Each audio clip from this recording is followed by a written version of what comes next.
بسم اللہ الرحمن الرحیم۔ محترم سامعین، یہ جو سامنے آپ دیکھ رہے ہیں یہ پیٹرا کی وادی ہے اردن میں۔ یہ قوم سمود کے جو ریمننٹ ہیں، قوم سمود جو ہے ان کے مورث اعلیٰ کا نام سمود تھا، اور مشہور نسب نامہ یہ ہے کہ سمود بن جشیر بن ارم بن سام بن نوح علیہ السلام۔ یہ شمالی عرب کی ایک زبردست قوم تھی۔ فن تعمیر میں آج کی طرح اس کو بھی کمال حاصل تھا۔ پہاڑوں کو کاٹ کر مکان بنانا، پتھروں کی عمارتیں اور مقبرے تیار کرنا اس قوم کا خاصہ تھا۔ قرآن مجید میں اللہ تعالیٰ قوم سمود کے بارے میں فرماتے ہیں، سمود کی طرف ہم نے ان کے بھائی صالح کو بھیجا۔ اس نے کہا، اے میری قوم، اللہ کی عبادت کرو، اس کے سوا تمہارا کوئی معبود نہیں ہے۔ وہی ہے جس نے تمہیں زمین سے پیدا کیا اور تمہیں اس میں آباد کیا، بس اسی سے بخشش مانگو اور اسی کی طرف پلٹ کر جاؤ۔ میرا رب قریب ہے اور جواب دینے کے لیے تیار ہے۔ انہوں نے کہا، صالح، ہمیں آپ سے بہت امیدیں تھیں کہ آپ ہمیں ان کی عبادت کرنے سے منع کریں گے جن کی عبادات جو تھے وہ ہمارے آباء و اجداد کرتے تھے، ہمارے آباء و اجداد پوجا کرتے تھے۔ آپ جو ہم سے فرما رہے ہیں ہم اس کے بارے میں سخت شک میں مبتلا ہیں۔ جناب صالح نے کہا، اے میری قوم، ذرا غور کرو، اگر میرے پاس اپنے رب کی طرف سے واضح دلیل ہوتی اور مجھے اپنی رحمت سے نوازتا، اگر میں اس کی نافرمانی کروں مجھے اللہ سے کون بچا سکتا ہے؟ تم میرا نقصان ہی بڑھا دو گے۔ میری قوم، یہ اونٹنی اللہ کی طرف سے ہے، تمہارے لیے نشانی ہے، لہٰذا اسے خدا کی زمین پر چرنے کے لیے چھوڑ دو اور اسے نقصان نہ پہنچاؤ، ورنہ تم پر عنقریب عذاب آئے گا۔ لیکن انہوں نے اس کی کونچیں کاٹ دیں۔ تو جناب صالح نے کہا، اب تمہارے لیے مزید 3 دن زندگی گزارو، یہ تنبیہ غلط ثابت نہیں ہوگی، اور اس طرح جب ہمارا حکم پورا ہو تو ہم نے رحمت سے صالح اور اس کے ساتھ مومنوں کو اس دن کی رسوائی سے بچا لیا۔ یہ تمہارا رب ہے جو مضبوط اور غالب ہے۔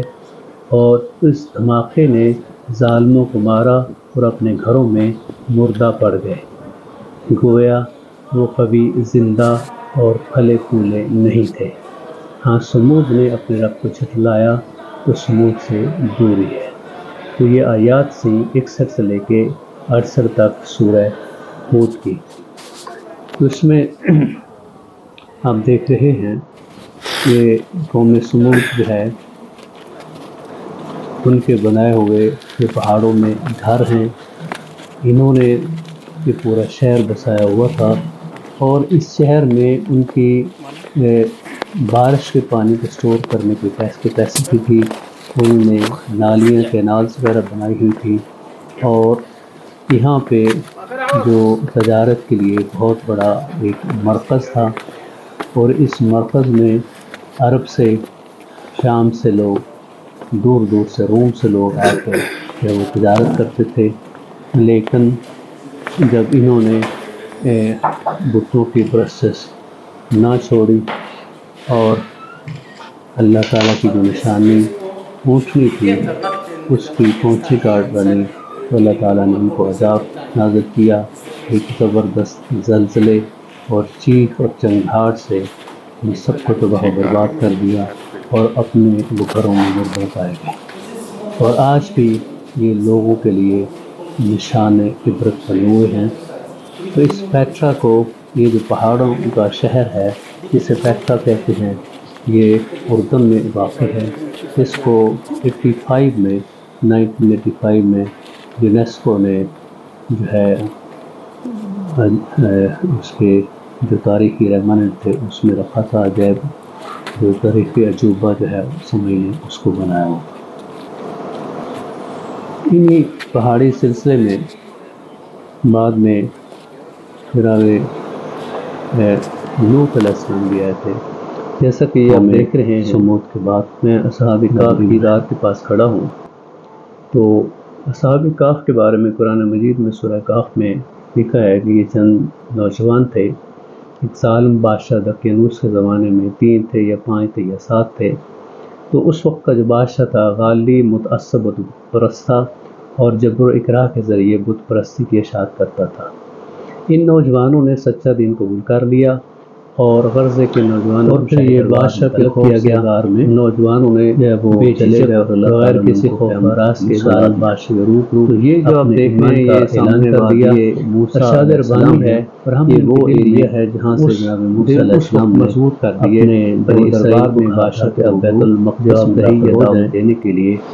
انہوں نے کہا تھا کہ اے موسیٰ قالوا یا موسیٰ ان لن ندخلها ابدا ما داموا فيها فاذهب انت وربك فقاتلا انها هنا قاعدون کہ اے موسیٰ علیہ السلام ہم تو وہاں پہ داخل نہیں ہوں گے کہ وہاں پہ قوم جبار ہے اور جب تک وہاں ہم داخل نہیں ہوں گے آپ جانے اور آپ کا رب جانے تو ہم تو وہاں پہ نہیں جانے والے۔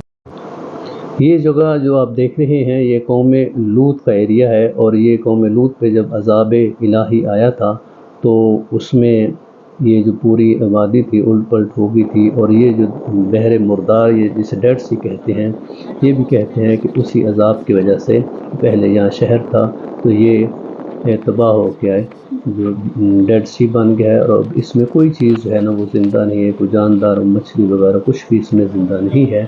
تو جناب یہ چونکہ قوم لواطف کرتی تھی اور جناب لوط نے کہا تھا جیسا قرآن مجید میں آیا ہے وَلُوطًا إِذْ قَالَ لِقَوْمِهِ أَتَأْتُونَ الْفَاحِشَةَ مَا سَبَقَكُم بِهَا مِنْ أَحَدٍ مِنَ الْعَالَمِينَ إِنَّكُمْ لَتَأْتُونَ الرِّجَالَ شَهْوَةً مِنْ دُونِ النِّسَاءِ بَلْ أَنْتُمْ قَوْمٌ مُسْرِفُونَ۔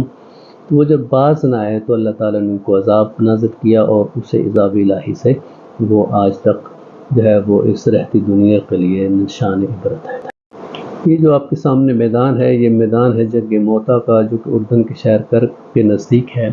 تو اس میں جناب رسول پاک صلی اللہ علیہ وسلم نے اپنے 300 جو صحابیوں کی فوج تیار کر کے بھیجی تھی کیونکہ وہاں کے لوگوں نے ان کے سفیروں کو قتل کر دیا تھا، لیکن جب 3000 فوج جو ہے وہ پہنچی وہاں دیکھا کہ رومن فوج جو تقریباً 2 لاکھ کی ہے تو رسول پاک نے اس فوج کے 3 جرنیل مقرر کیے تھے۔ سب سے پہلے زید بن حارثہ، پھر کہا کہ اگر وہ شہید ہو جائے ان کے بعد جعفر طیار اور ان کے بعد جناب عبداللہ بن رواح۔ تو اس جو لڑائی میں رومن سے لڑائی میں تینوں جو سلات تھے وہ شہید ہو گئے تو ان کے بعد